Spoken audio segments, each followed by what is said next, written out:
हरा गुंबद जो देखोगे ज़माना भूल जाओगे। हरा गुंबद जो देखोगे ज़माना भूल जाओगे। अगर तैबा को जाओगे तो आना भूल जाओगे।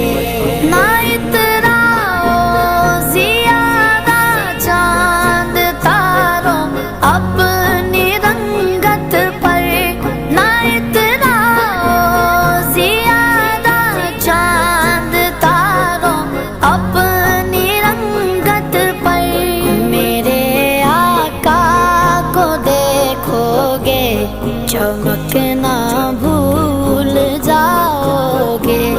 मेरे आका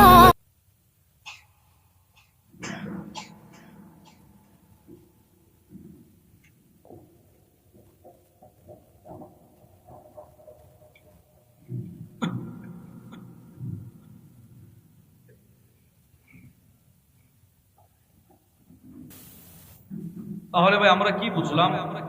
দুনিয়া আখেরাতে একটা মানুষকে দামি বানাই কোরআনের ইলম। বলেন তো কোন জিনিসটা ভাই? কোরআনের ইলম। যুগে যুগে সাহাবাদেরকে দামি বানিয়েছেন এই কোরআনের ইলম, তাবিঈনদেরকে দামি বানিয়েছেন কোরআনের ইলম।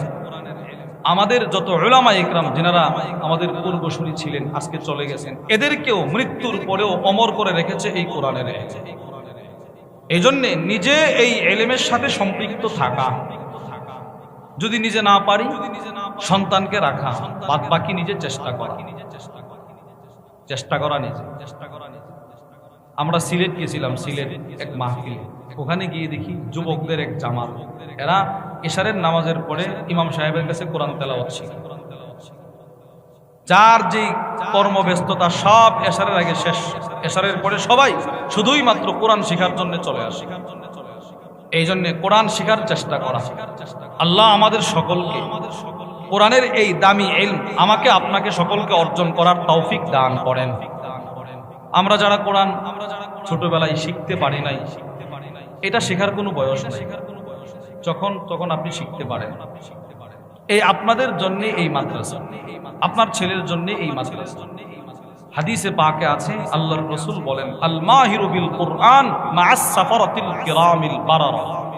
যারা কোরআন শুদ্ধ করে পড়তে পারবে এরা জান্নাতে নবীদের সাথে থাকবে।